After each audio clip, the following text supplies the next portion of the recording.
இன்னைக்கு வீடியோவில் சப்பாத்திக்கு காலிஃப்ளவர் குருமா தான் செய்ய போகிறோம். இது சப்பாத்திக்கு மட்டும் இல்லை, இட்லி, தோசை, சாப்பாடு, பூரி, மெயினாக பரோட்டா எல்லாத்துக்குமே செம்மையாக இருக்கும். எப்படி செய்கிறதுன்னு பார்க்கலாமா? அதுக்கு முன்னாடி நம்ம சேனலை லைக், ஃபாலோ அண்ட் சப்ஸ்கிரைப் பண்ணிக்கோங்க. ஃபஸ்ட்டு சுடு தண்ணியில் மஞ்சத்தூள், உப்பு சேர்த்து காலிஃப்ளவரை ஒரு 5 மினிட்ஸ் போட்டு எடுத்துக்கோங்க. அடுத்து ஒரு குக்கரில் 3 டேபிள் ஸ்பூன் ஆயில், 1/2 டீஸ்பூன் சோம்பு, ஒரு பிரியாணி இலை, சின்னதாக 3 பட்டை, 3 கிராம்பு, 2 ஏலக்காய் சேர்த்துட்டு பொடியாக நறுக்கின ஒரு வெங்காயம், ஒரு பச்சை மிளகாய் சேர்த்து கண்ணாடி பதம் வர வரைக்கும் வதக்கிக்கோங்க.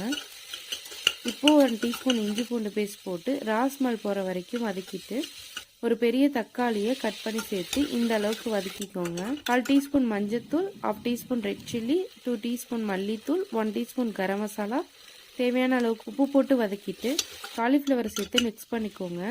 நெக்ஸ்ட்டு ஒரு மிக்சி ஜாரில் அரை மூடி தேங்காய், 2 டீஸ்பூன் பொட்டுக்கடலை, 1/2 டீஸ்பூன் சோம்பு, 1/2 டீஸ்பூன் கசகசா சேர்த்துட்டு தண்ணி ஊற்றி ஃபைன் பேஸ்ட்டாக அரைச்சி எடுத்து அதையும் சேர்த்துக்கோங்க.